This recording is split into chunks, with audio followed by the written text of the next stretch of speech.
First, I want to talk about my introduction to ayahuasca and when it first entered my experience, which happened many years before I actually sat down with ayahuasca. And this is where I believe that the plant already is starting to do its work before you even sit with it. This happened a few years, I would say maybe 3 to 4 years prior to me actually taking the medicine. I stumbled across a YouTube video very similar to the one you're watching right now about how ayahuasca has changed so many people's lives and what the purpose of this plant medicine is. I kind of forgotten about that, and then over time I realized that the plant medicine had started to make its way in other areas of my life, especially as I started to really dive deeper into my own spiritual journey, practicing yoga and meditation and just really going within. I started to realize that this plant medicine was supposed to be a part of my journey. And I will say this, it's not for everyone. So if you are curious, I definitely would advise that you do your research. However, I am a firm believer in the fact that the plant medicine will call you to sit with it at the very perfect moment when it's right for you and when you're ready. The last thing you want to do is sit with ayahuasca when you are not ready, or if you feel as though this was not your decision. If you're considering taking ayahuasca, I definitely advise you to do it when you feel ready to do so and when the moment feels right for you. So my first experience with ayahuasca actually happened when I was in Costa Rica traveling for a retreat. I actually went to do a few past life regression therapy sessions at an eco lodge with my therapist. And honestly, I didn't know I was going to Costa Rica to do ayahuasca. It was one of those things where the moment felt right and it felt like everything was aligned for me to do so. And I felt really connected to the shamana that was offering the medicine. And so all of those elements came together at this point in time. And mind you, this was in a very, I would say, volatile point in my life, which is why I was going to Costa Rica to this retreat to receive some regression therapy, because I just felt like I needed to take extreme measures to kind of help me get through and heal what I was going through at the moment. I had no idea what to expect, but I do feel as though everyone's experience is so different. That was my first time, but not the only time I had taken ayahuasca. And I personally can say that both experiences were very, very different. So I don't want to, give all the details of my experience with you expecting yours to be exactly the same, because I have sat with the medicine twice. And like I said, both experiences were drastically different, that I believe each time you sit with the medicine, it's going to give you what is needed in that moment. And my very first time, I needed a lot, I needed to see a few things a little more clearly in order for me to progress and move on in my life at that moment. And boy, oh boy, did it do its job. So understand that, first of all, you want to be called to the medicine. You want to feel like you're in a place where you are ready to receive the messages that the medicine wants to give you. You want to feel as though this is the right moment in your life. It may not be now. It may not be a year from now. It could be, like in my instance, 3 or 4 years later, where you finally have the opportunity to sit with the medicine and you feel ready in that moment. It's been 2 years since I've sat with ayahuasca for the first time, and I at first wasn't sure of the messages that I had received, the visions that I had received during my first session. And it took me a couple of months to integrate the lessons and the visions that I had received. And I even wrote about it. So if you're interested in that, there is a link to my experience down below, so you can have a more in-depth idea of what I'm going to share in this video. However, that was a few months after, and now we're 2 years later. And so I want to share with you more of the lessons that I've learned and how they have continuously been playing out through my life. These are lessons that prior to sitting with ayahuasca, I didn't really have a good grasp on. I kind of had an idea of these lessons and of these ideas, but I wasn't utilizing them in my day-to-day life, in my daily practice of life and spirituality. Now that I have been incorporating a lot of these lessons into my life, I'm starting to see just how these lessons can very well be the keys to creating a life of fulfillment, of abundance, of peace, joy, and light. I hope that you're able to receive these lessons even before you decide to sit with the medicine, or if you never decide to sit with the medicine, at least I'm able to transmit this to you so you have an understanding of what to begin to look for in your life. So let's get into lesson number 1. You create your own reality. I cannot emphasize this enough. This is one of the first things that I truly understood, was that every experience is a reflection of our internal world. We hold the remote control to our lives. This is the exact vision that I saw when I was going through my first experience. I was sitting in a chair, an armchair, and there were screens all around me. And it was kind of like a scene out of a movie. And I had a remote control in my hand, and I just saw the way that I was able to change the channel, and it was able to change what I was viewing. And the metaphor there is that I have the ability to change the reality that I am witnessing. And that was such a powerful message to me, because I believe that that is the epitome of this whole experience. Is we have to understand the way we think, the way we act, the way we feel determines what we attract and what we create. And based on all of those things, it will create an image for us, which we call our experience and our reality. So this lesson that you create your own reality is super important for you to understand that you have complete control over the choices that you make. And I've made several other videos on how to make better choices. Lesson number 2, generational trauma will continue until you heal it. As I mentioned, I went to Costa Rica to help heal my own traumas without even knowing that a lot of it was linked to generational trauma that wasn't even mine to begin with. And so we don't just carry our own burdens, we carry the weight of our past generations, especially our parents, especially our grandparents, especially those generations where we vividly see them playing out their own cycles on a day-to-day basis.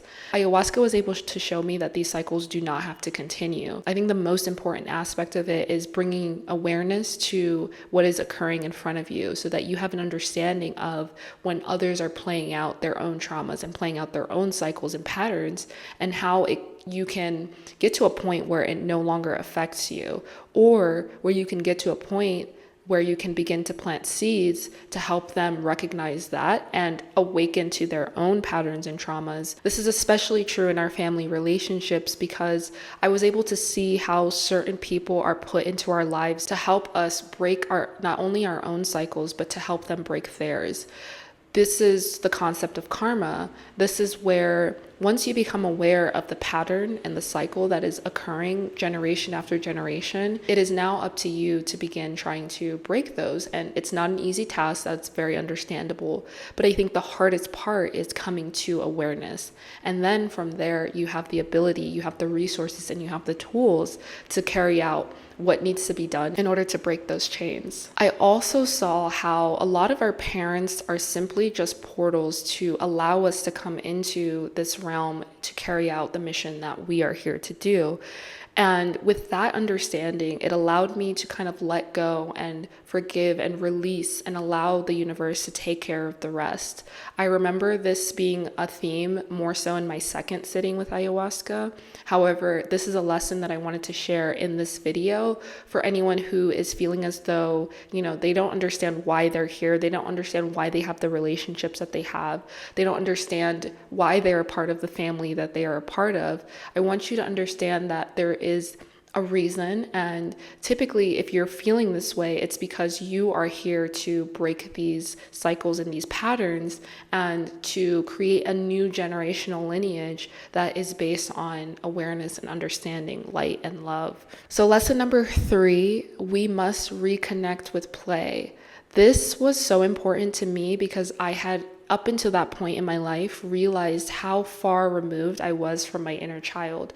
All my inner child wanted to do was to grow up into an adult, acquire adult resources, but continue her curiosity, continue to explore and imagine a world that was completely of her creation. And I forgot all about her. So one of the things that I saw was how we need to reconnect with our inner child. As children, we are so sure of ourselves. We play, we explore, we imagine without limitations.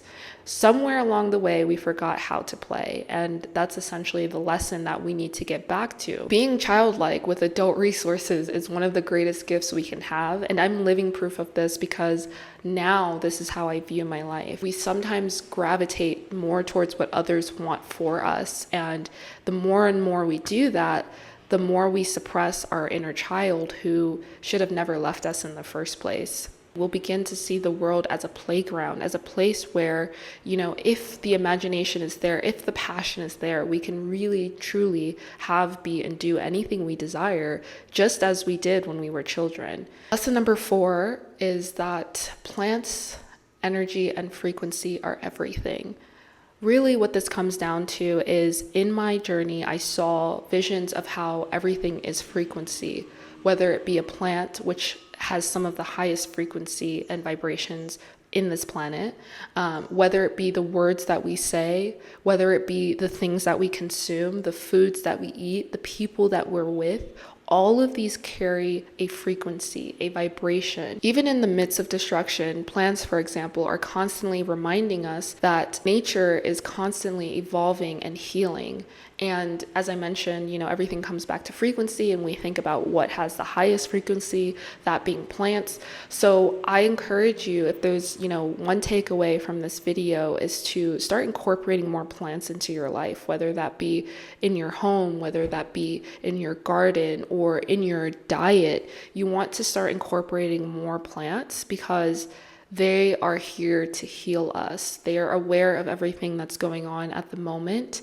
And I think somewhere along the line, we've forgotten the power, the true power of what plants can do for us. And so I encourage you to start incorporating more plants into your life, even if it means drawing them, even if it means thinking about them, or just having them in your mind's eye view is going to help raise your frequency. Everything we consume, food, music, habits, people, like I mentioned before, affects our frequency. We become what we take in. When you are in tune and aligned with a certain frequency and vibration based on your own doing, based on your own choosing, you're able to attract more of that frequency into your life. And for me, one of the tools that I like to use are plants. This can look like herbs, this can look like planting in my garden, this can look like plants in my home, or just being in nature in general is one of the quickest ways to raise your frequency. Going a little bit deeper into lesson number 4, we have lesson number 5, where love is the highest frequency. Following your heart isn't just a saying, it's literally the key to alignment. I was shown in my vision just how much I was being led by my heart center and how it was taking me on a path where I knew it felt like the right path for me. And another one of the visions that I kept getting was this song that Mama Aya had created for me that was essentially a reassurance that when I follow my heart, I am on this path and I know exactly what this path is going to entail. And it was such a beautiful path, and the song was so beautiful. And so now in my day-to-day life, whenever I'm doing something, I check in with my heart center to see if this feels aligned with me. And this does take practice. When something feels right, it feels like you're in alignment with love. Understand and trust the process, and trust that if it's coming from love, then it will always work out. Love is the vibration of source.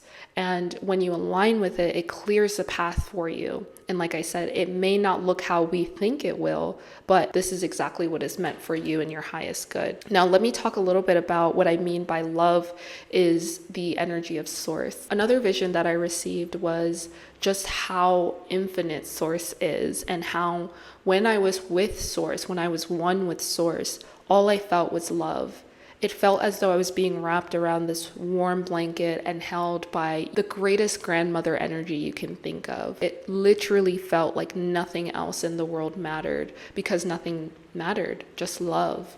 and being one with source. When we follow our heart, we can have the same sense of love and the same sense of peace and the same sense of oneness with source. Last but definitely not least, we have lesson number 6. Death and rebirth are necessary for growth. One of the most profound moments of my first journey with Mama Aya was the experience of my own death. When I was getting ready to take the medicine, I had asked my shamana, what do I do with my body? Like, what's gonna happen? Like trying to understand what to expect. And she said, don't worry about it because you don't need it where you're going. We've developed this attachment to our physical bodies where we don't realize that, we are more than just this physical body. And this was so beautiful to me because the feeling of death didn't feel as fearful or as harmful as we have made it out to be. It's actually one of the most peaceful and the most blissful moments that I've ever experienced in my life. Death is not what we think it is. It's not the end. It's simply a transition, and a beautiful one at that, because we're able to look back on this physical lifetime and say, wow, I'm so proud and so happy and so loved that I got to experience all of those experiences that I had. When we remove the fear of death is when we finally are able to start living, and we can then start creating the reality we desire. All of these lessons continue to unfold in my life, and as I continue to share them with you, I hope that they're able to help you along your journey as well. The medicine is always guiding us, but ultimately it's up to us to put in the work to carry out these lessons into our lives and witness the beautiful benefits of doing so. Thank you.